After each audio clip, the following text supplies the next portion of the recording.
So the order is a little reversed. Let's say if black pincered this white stone here, white would jump under to try and make a base, and then it would bulge out to keep out into the middle.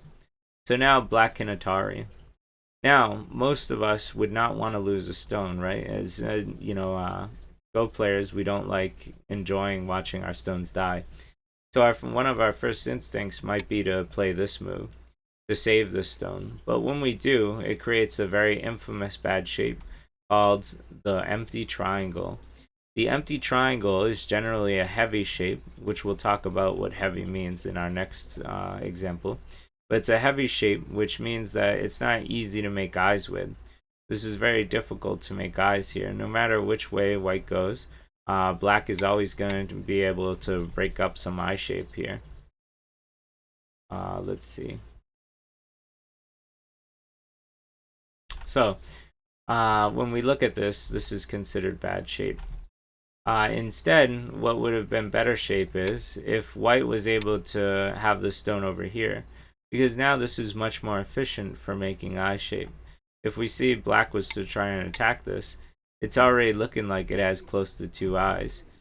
Whereas if it was like this and it was black's turn, now we can see that white doesn't have much eye space here. Of course, once we played this, it is still white's turn, but still, nonetheless, this is considered bad.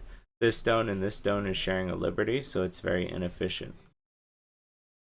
So instead of picking B, we could try A. A is the more efficient move here, but it Ataris black. We sacrifice the stone. We get to Atari black again if black connects. Now we can fix our weaknesses.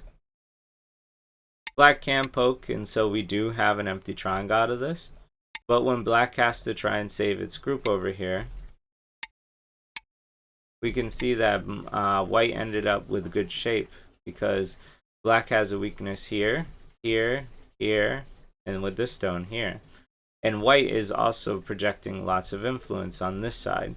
And so we see that white has a much better position with this group, with this starting move, compared to just making an empty triangle, where there's actually very little influence projected this way. If anything, black has gotten the better result over here, and is good here too. Alright, so that's the first introduction to the empty triangle.